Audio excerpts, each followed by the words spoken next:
Bueno, vamos a profundizar en el análisis de lo que está sucediendo, porque sin lugar a dudas es uno de los conflictos más importantes que está viviendo la humanidad en este momento, junto con el conflicto en Ucrania y con lo que charlábamos recién, esta tragedia que está viviendo Venezuela. Nada de esto está desconectado una cosa de la otra. Todo tiene que ver con todo y tendrá que ver seguramente con la cumbre que va a tener la OTAN en Anchorage dentro de poco. Todo está muy relacionado. Y una de las cosas que escuchábamos esta semana y que medio Mir recién lo mencionaba, más allá del acuerdo Estados Unidos-Irán, es imposible que haya una paz real si no está incluido en esa discusión o incluida en esa discusión Israel. Nos guste, no nos guste, nos parezca más o menos efectivo que suceda, no suceda. Y uno de los que alertaba y ponía el alerta en esto, por lo menos es lo que he escuchado, fue Cristian Riom, analista, colega con quien tenemos el gusto de estar conectados ahora para charlar unos minutitos. Cristian, muchas gracias por tomarte unos minutos un sábado por la mañana. De este lado, Nicolás, Miranda, Claudia y Viviana, te saludamos. ¿Cómo estás? ¿Qué tal? ¿Cómo están ustedes? Muchas gracias por la comunicación. Bien. Bueno, no sé cómo lo estarás leyendo, o sea, sí vi algo de lo que decías.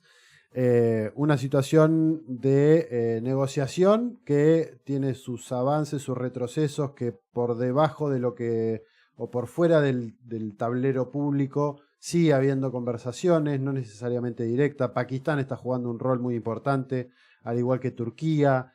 ¿Ves que haya posibilidades reales de que se avance en un proceso de pacificación, por lo menos momentáneo, que eso pueda perdurar en el tiempo? ¿O sos de los que cree, como algunos otros analistas, que esto es más una especie de pausa para reacomodar y ver si se arranca de vuelta con las hostilidades?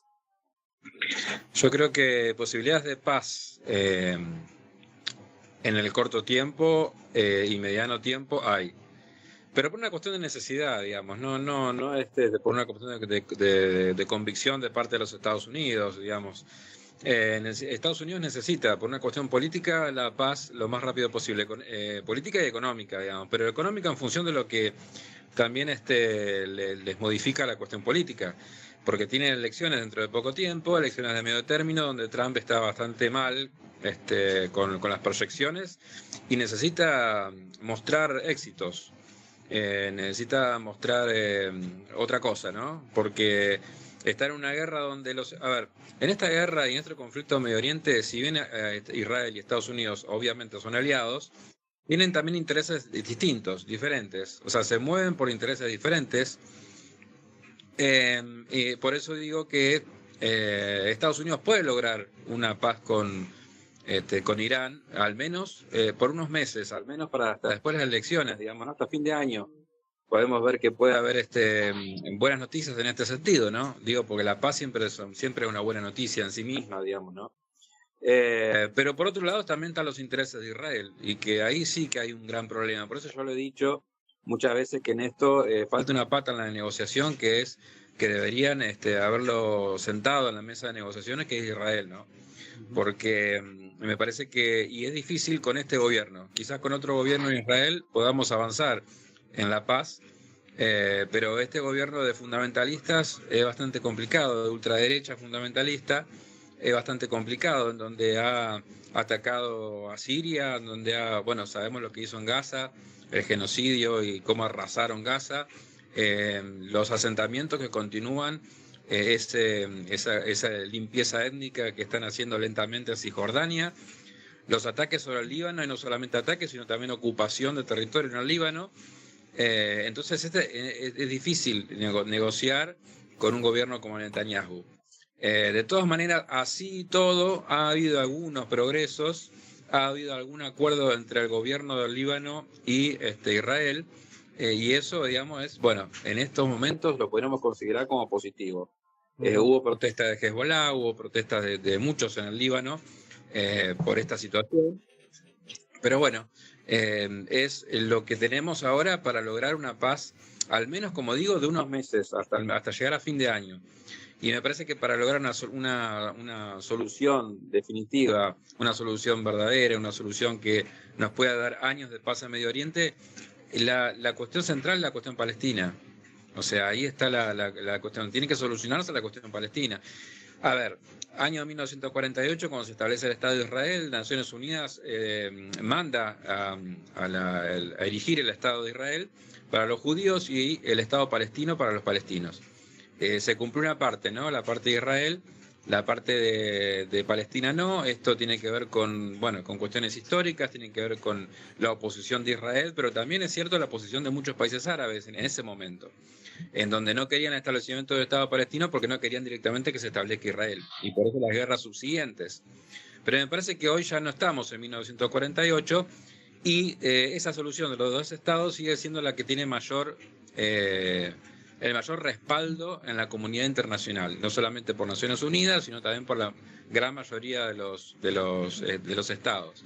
Incluso en los últimos tiempos, te diría que en los últimos meses se dio el reconocimiento del Estado de Palestina por varios países de Europa Occidental que no lo hacían por su cercanía con Israel y su alianza con Israel.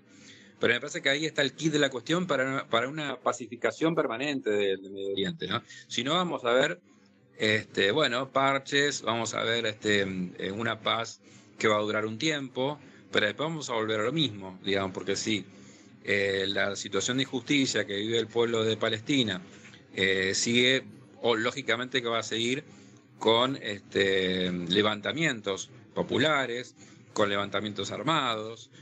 Si no es jamás, supongamos que jamás es desarticulado absolutamente, vendrá otra organización política y militar que tenga otro nombre.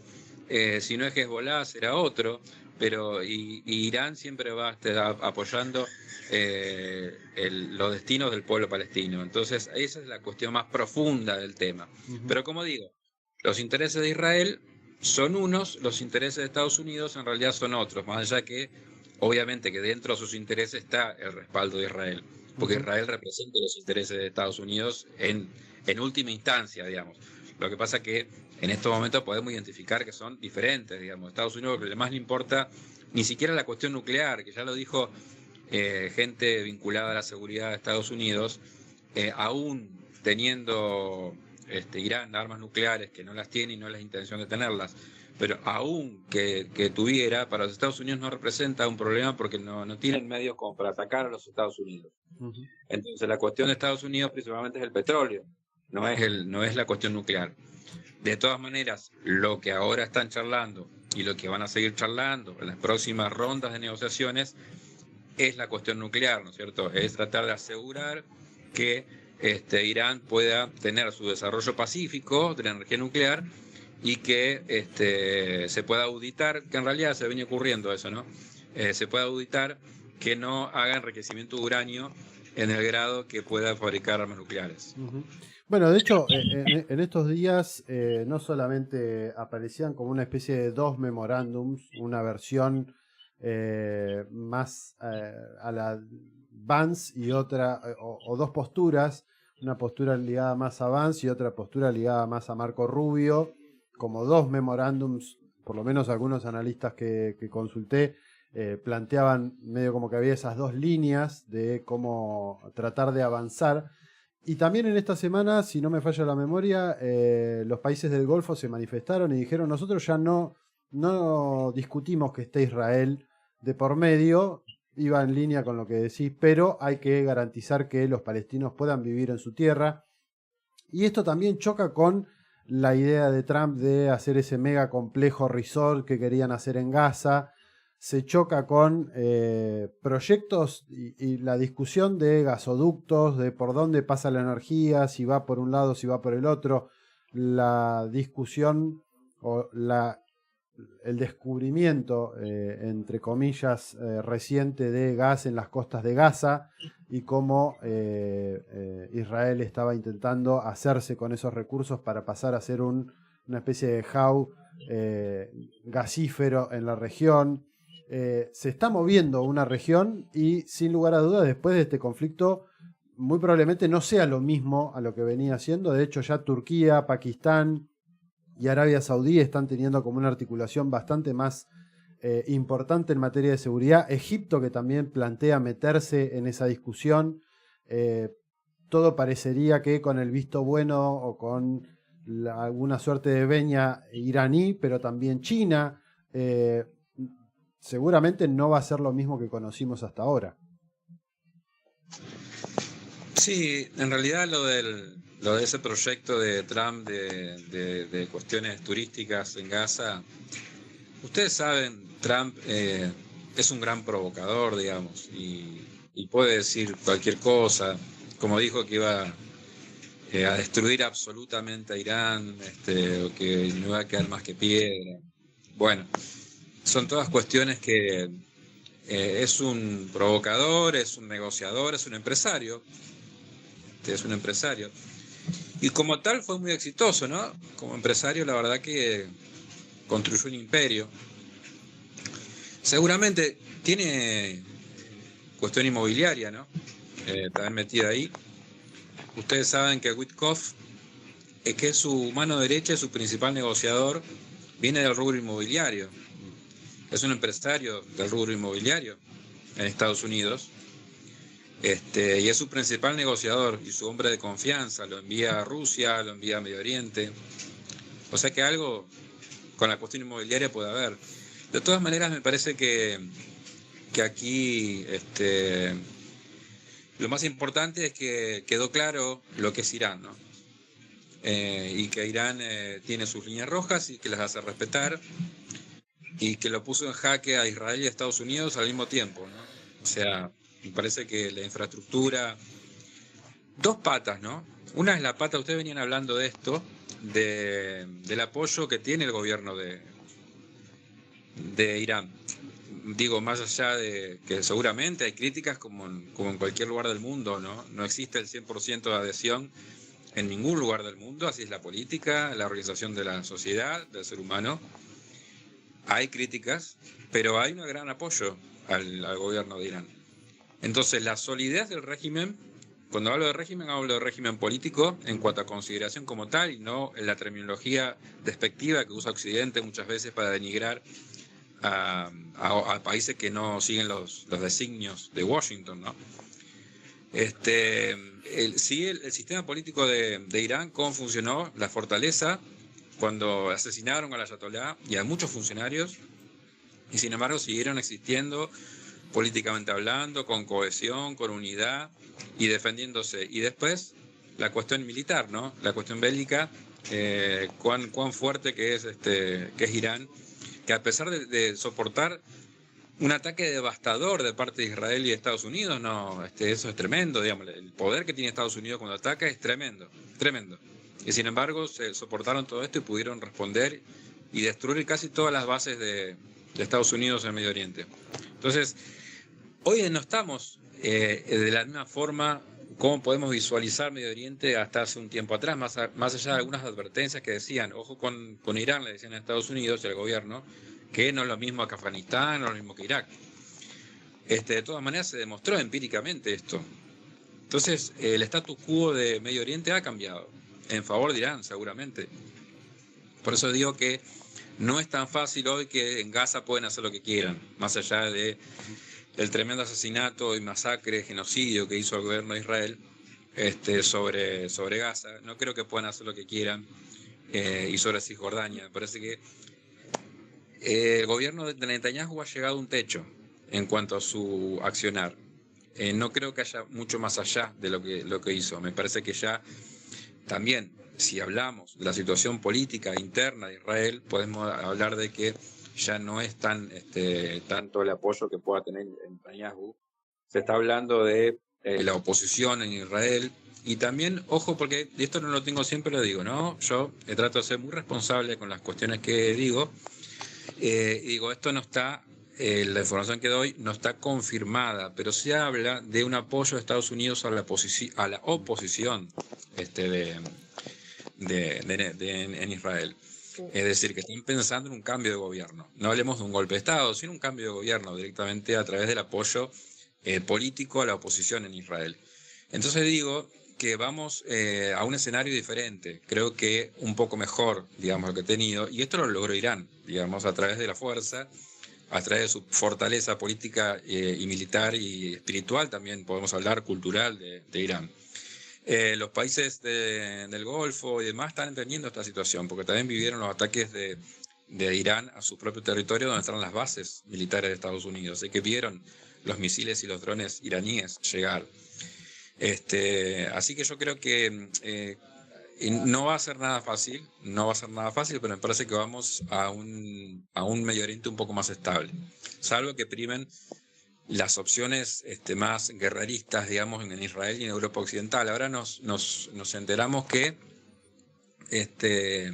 Francia y el Reino Unido quieren enviar fuerzas militares a la Armada para lograr que haya un libre tránsito en el estrecho de Hormuz. Y esto no se va a lograr por la fuerza, digamos. Ya Estados Unidos no lo logró, Israel no lo logró, tampoco lo va a lograr con lo poco que pueda tener Francia y el Reino Unido, que son grandes potencias, pero que no están en condiciones hoy de lograr este tipo de cuestiones. Están muy involucrados en la guerra con Ucrania, con muchos miles de millones de euros que se le brinda a Ucrania, con material bélico, con drones y demás, y abrir un nuevo frente, la verdad es que me parece una locura. Es más, me parece que es más una forma de presionar a Irán de alguna manera a la hora de que después cuando se sienten a negociar digan de Estados Unidos, miren que también los europeos estén implicados y ya no nos dejan solos, ya hay barcos de guerra de Gran Bretaña que están viniendo, de Francia.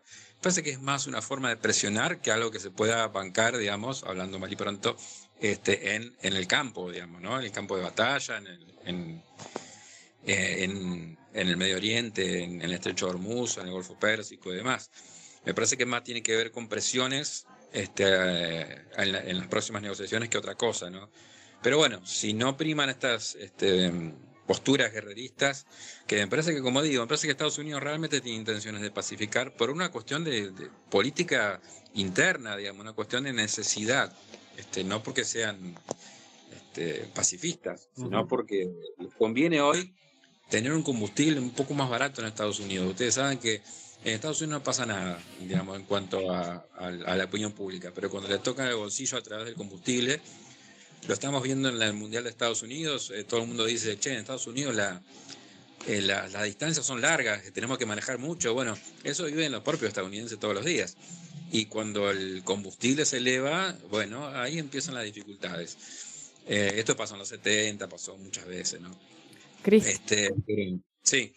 No, creo que parte de lo que respondiste en esta última respuesta responde en parte a la pregunta que te quería hacer, pero bueno, hablas de que es muy difícil con este gobierno de Israel. Israel tiene elecciones también este año, pero la pregunta tiene que ver con, bueno, ¿cómo hace Trump o qué cartas tiene en todo caso para controlar a Netanyahu hasta las elecciones de medio término, teniendo en cuenta el poder que tiene el lobby sionista en la cúpula del gobierno de los Estados Unidos y teniendo en cuenta también la fragilidad que marcabas en relación a algunas de las negociaciones que se están llevando adelante, como el hecho de que, bueno, Israel no se haya sentado en la mesa de negociación entre Irán y los Estados Unidos y que, por ejemplo, Hezbollah no se haya sentado en la mesa de negociación que hubo entre, bueno, el gobierno del Líbano, Israel y Estados Unidos en Washington. Mira, acá hay una cuestión, digamos, ¿cómo hace para controlar a Netanyahu? La cuestión de, digamos, la presión es la retirada de los Estados Unidos, de decir, bueno, nosotros ya hemos hecho un acuerdo con Irán y nos retiramos de la situación. Y en cuanto al aporte bélico, decir, bueno, las escaseces de los misiles interceptores, digamos, los Patriot y demás, ¿no? Es decir, bueno, nosotros tenemos un stock y estamos en el límite, no podemos proveer más armas de ese tipo a Israel, o dentro de 2 meses o 3 meses o 4 meses ya no vamos a poder suministrar ese tipo de armas a Israel. Israel va a quedar solo en este tema. Bueno, eso puede ser una forma de hacer entender al gobierno de Israel de que no le va a convenir, porque si otra vez se abre un ataque directo entre Israel y Irán, bueno, los últimos ataques de Irán, casi todos los misiles más importantes y drones llegaron a destino y produjeron mucha destrucción en lugares estratégicos. Entonces, digamos, ya para ellos es muy importante siempre quisieron vender esto del Iron Dome, ¿no? Este domo de hierro de Israel, que no digo que no sea bueno, que es muy bueno, pero que no es invulnerable. Entonces, cuando la población de Israel se siente vulnerable, la situación cambia en absoluto. Más allá de que, ustedes fíjense que Irán ha atacado muchísimo a Israel, pero no ha atacado a la población civil. Seguramente algún hecho ha ocurrido, porque en las guerras puede pasar, ¿no? Cuando uno ataca, puede un misil caer en otro lado, pero ha tenido el buen tino, digamos, de atacar a la infraestructura israelí, que tiene con aeropuertos, con bases militares y demás. En cambio, bueno, Estados Unidos e Israel tuvieron ya de entrada nomás un crimen de guerra con la muerte de las niñas en la escuela, ataques deliberados, ¿no? Bueno, esto es una forma de que veamos bien cómo también se manejan las guerras, que la guerra ya de por sí es nefasto. Yo siempre digo, la peor de la paz es mejor que la mejor de las guerras, ¿no? Entonces, porque lamentablemente mueren miles de inocentes. Es la situación que estamos. Volviendo a la pregunta, ¿cómo puede hacer Netanyahu Trump para controlar Netanyahu? Bueno, eso, ¿no? Las advertencias. Advertencias, hay muchas cosas que no sabemos, ¿no? Por supuesto, que tienen que ver con así como existe el lobby sionista, el lobby israelí en los Estados Unidos, también hay presiones del poder de Estados Unidos dentro del propio Israel, por supuesto, ¿no? Uh-huh. Carlos, ¿qué, Carlos? Ya te bautizaba. Cristian, ¿eh? Me bautizaste. Sí, te bauticé. Me suele pasar. Desafortunadamente tengo esa característica. Cristian, gracias por haberte tomado estos minutos para charlar con nosotros y ayudarnos a tratar de entender también cómo puede avanzar esto que sin lugar a dudas también tiene repercusiones sobre lo que pasa en Argentina y sobre lo que pasa en la región. Esto siempre tratamos de dejarlo en claro. Hoy por hoy creo que casi todos los conflictos o los hechos que se están dando tienen una interrelación cada vez más marcada y como bien decís, más allá de que pueda haber intereses de un lado y del otro y cómo van charlando, discutiendo, analizando, la realidad es que bueno, también en Argentina nos importa qué puede estar sucediendo por aquellos lados y cómo se puede avanzar hacia una paz que dure efectivamente y no que quede solamente en un papel que después termina siendo papel mojado y no se lleva a la práctica concretamente.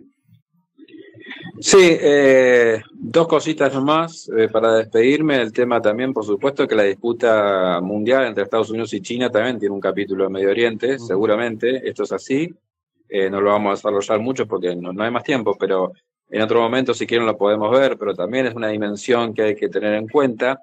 Y respecto a lo que decías de la explotación gasífera y demás, me parece que se puede hacer, pero siempre y cuando se tengan en cuenta los intereses de todos. Mira, en la anterior gestión de Israel, no esta de Netanyahu, sino la anterior, no recuerdo el nombre del primer ministro, se llegó a un acuerdo limítrofe con el Líbano, que nunca se había logrado, y esto por la explotación del gas. Entonces lograron el Líbano y Israel ponerse de acuerdo para explotar casi, te diría, conjuntamente el gas en el Mediterráneo.